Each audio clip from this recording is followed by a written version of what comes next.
अस्सलाम वालेकुम, मैं हूं आयशा। आप सभी का वेलकम है कुकिंग विद एपीएस में। आज हम शेयर करने वाले हैं व्हाइट मटन पुलाव, जो कि बहुत ज्यादा खाने में टेस्टी लगती है। ये काफी ज्यादा खुशबूदार बनकर तैयार होती है और इसे बनाना बेहद आसान है। आप इस बिरयानी को दावत के मौके पे जरूर बनाकर ट्राई कीजिए, बहुत ज्यादा पसंद आने वाली है। तो चलिए देख लेते हैं कि ये कैसे बनती है।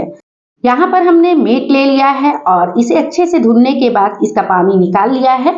इसे बनाने के लिए आप कोई भी मीट ले सकते हैं और यहाँ पर हड्डी जो हमने लिया है बहुत कम लिया है, 2 से 3 हड्डियां हैं, बाकी सब मीट है। तो इस तरीके से हमने ले लिया है। थोड़ा फैट भी लगा हुआ है। फैट लगा हुआ जो गोश्त होता है वो काफी ज्यादा सॉफ्ट बनकर तैयार होता है। अब यहाँ पर हमने प्रेशर कुकर में सारे मीट को डाल देना है। अब इसमें कुछ मसाले शामिल कर लेंगे। तो यहाँ पर एक मीडियम साइज का प्याज है, एक मीडियम साइज का लहसुन है, साबुत है, 9 से 10 हरी मिर्चें हैं। तीखा कम ज्यादा अपने पसंद के मुताबिक रख सकते हैं।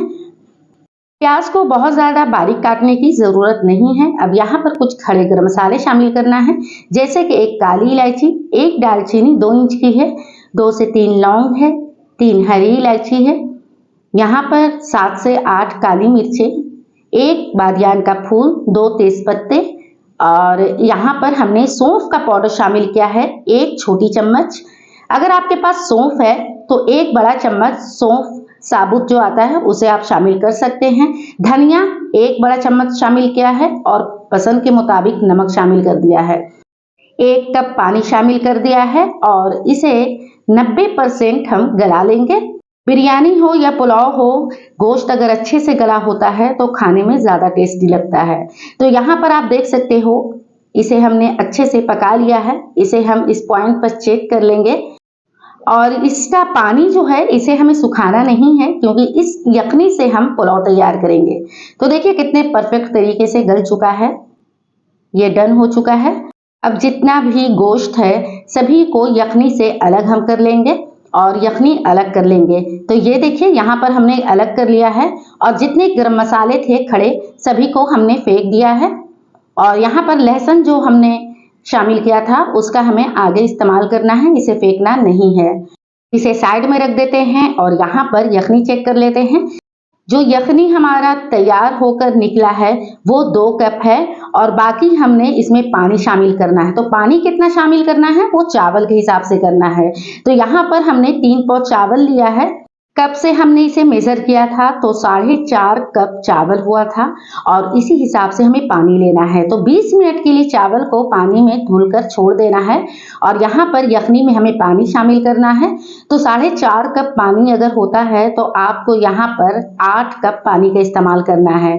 यखनी पुलाव बनाने के लिए पानी हमेशा 1 कप कम लेना है, बराबर क्वांटिटी में नहीं लेना है।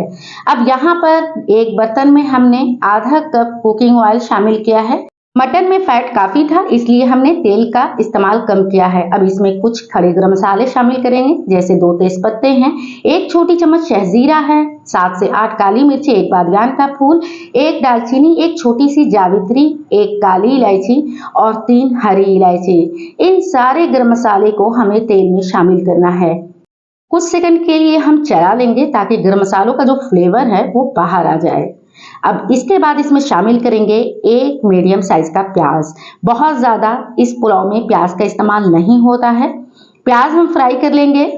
इस बिरयानी को बनाना बहुत ज्यादा आसान है, आप लोग एक बार जरूर बनाइएगा। और यहाँ पर आप देख सकते हो प्याज का कलर चेंज हो गया है। तो इस पॉइंट पर हम शामिल करेंगे इसमें जितने भी गोश्त निकाल के रखा था। लहसुन हमने साइड में रख दिया है। अभी इसमें गोश्त डालने के बाद इसे तेल में फ्राई कर लेंगे। 2 मिनट के लिए फ्राई करेंगे, इसके ऊपर हल्का सा पिंक कलर आ जाए, उसके बाद बाकी चीजें इसमें हम शामिल करेंगे। इस पॉइंट पर गोश्त को बहुत ज्यादा हम फ्राई नहीं करेंगे वरना ये टाइट हो जाएगा। अब इस पॉइंट पर हम लहसुन शामिल कर देंगे। तो इस तरीके से हाथ से दबाते हुए लहसुन के सारे पल्प को हमने इसमें शामिल कर दिया है और अलग से 1 बड़ा चम्मच अदरक लहसुन का पेस्ट शामिल कर दिया है। 1 मिनट के लिए हम इसे भून लेंगे ताकि लहसुन का कच्चापन खत्म हो जाए, अलग से जो हमने शामिल किया है। और आप देख सकते हैं कि गोश्त का कलर काफी चेंज हो चुका है। तो इस पुलाव में मसालों का इस्तेमाल बहुत कम होता है। अब इसमें हमने 7 से 8 हरी मिर्चें शामिल कर दी है और 1 कप यहाँ पर हमने दही शामिल किया है। दही आप देख सकते हैं बिल्कुल गाढ़ा है। इसमें कोई भी तरह का हम मिर्च इस्तेमाल नहीं करने वाले हैं, इसलिए हमने हरी मिर्च का इस्तेमाल ज़्यादा किया है ताकि जो हमारा पुलाव है काफ़ी चटपटा सा हो।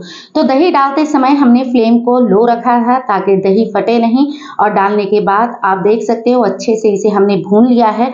अब इसमें हमने जो पानी तैयार करके रखा था इसमें हम शामिल कर देंगे और इसे 1 उबाल आने तक इसकी लीड हम लगा देंगे। उबाल आ चुका है, अब इसमें हम चावल शामिल करेंगे। तो चावल का सारा पानी निकाल लेना है, इसमें थोड़ा सा भी पानी नहीं रहना चाहिए वरना चावल गीला हो जाएगा, क्योंकि इसके हिसाब से हमने पानी का इस्तेमाल किया है। तो जितने भी चावल हैं सभी को इस पॉइंट पर डाल देना है। फ्लेम को इस पॉइंट पर लो रखना है। अगर हम हाई रखेंगे और चावल को शामिल करते हैं तो छींटे लगने का डर होता है, अचानक से उबाल आने लगता है। हल्के हाथों से इसे हम मिक्स करेंगे। अब इसमें हम नमक शामिल करेंगे। तो नमक का पहले इस्तेमाल इसलिए नहीं किया क्योंकि दही डालने के बाद फौरन हम नमक का इस्तेमाल करते हैं तो दही फटने का चांस होता है। अब यहाँ पर आधा नींबू का रस हम शामिल करेंगे, इससे हमारे पुलाव के अंदर बहुत ज़्यादा सफ़ेदी भी आती है और दूसरा कि चावल एक दूसरे से चिपकते बिल्कुल भी नहीं हैं। तो यहाँ पर हल्के हाथों से हमने चला लिया है और नमक भी टेस्ट कर लिया इस पॉइंट पर। आप देख सकते हैं पानी सूखने तक हमने यहाँ पर हाई फ्लेम रखा है। फ्लेम को हाई रखकर आपको यहाँ पर पकाना है। जैसे लगेगा आपको कि पानी ये सूख रहा है तो इस पॉइंट पर हम इसमें शामिल करेंगे हरा धनिया। 1 मीडियम साइज के प्याज को हमने फ्राई करके पहले रख दिया था, तो इस पॉइंट पर हमने प्याज को भी शामिल करना है, तली हुई प्याज। बहुत ज़्यादा पानी अगर है तो आपको पहले पानी को सुखा लेना है। अब साथ ही हमने यहाँ पर 3 से 4 हरी मिर्चें शामिल कर दी है और केवड़ा एसेंस का इस्तेमाल किया है 3 से 4 ड्रॉप। अगर आपके पास केवड़ा वाटर है तो आप 1 बड़ा चम्मच का इस्तेमाल करें। इसकी लीड लगाने के बाद 20 मिनट के लिए हमने लो फ्लेम पर दम दे दिया है। 20 से 25 मिनट के लिए एकदम लो फ्लेम पर छोड़ देना है और आप देख सकते हैं व्हाइट मटन पुलाव हमारा बनकर तैयार हो गया है। काफ़ी ज़्यादा ये खुशबूदार बनकर तैयार होती है और बहुत ही टेस्टी लगती है, लाइट है और बहुत ज़्यादा खाने में मज़ेदार लगता है। अगर आप बहुत ज़्यादा बिजी भी हैं तो इस मटन पुलाव को आप आसानी से घर पे बना सकते हैं। इसे बनाना बेहद आसान है और ये काफ़ी ज़्यादा टेस्टी बनकर तैयार होती है। कोई भी मेहमान आने वाले हों, किसी की दावत है तो दावत के मौके पे भी इस पुलाव को आप एक बार ज़रूर ट्राई कीजिएगा। लोगों को बेहद ज़्यादा पसंद आने वाली है। ये काफ़ी ज़्यादा उम्दा बनकर तैयार होती है। इसे आप दही के रायते या फिर लाल चटनी या हरी चटनी के साथ सर्व कर सकते हैं। आपको मैं इसकी बोटी भी दिखा सकती हूँ, कितना ज़्यादा सॉफ्ट और नरम बनकर तैयार हुआ है।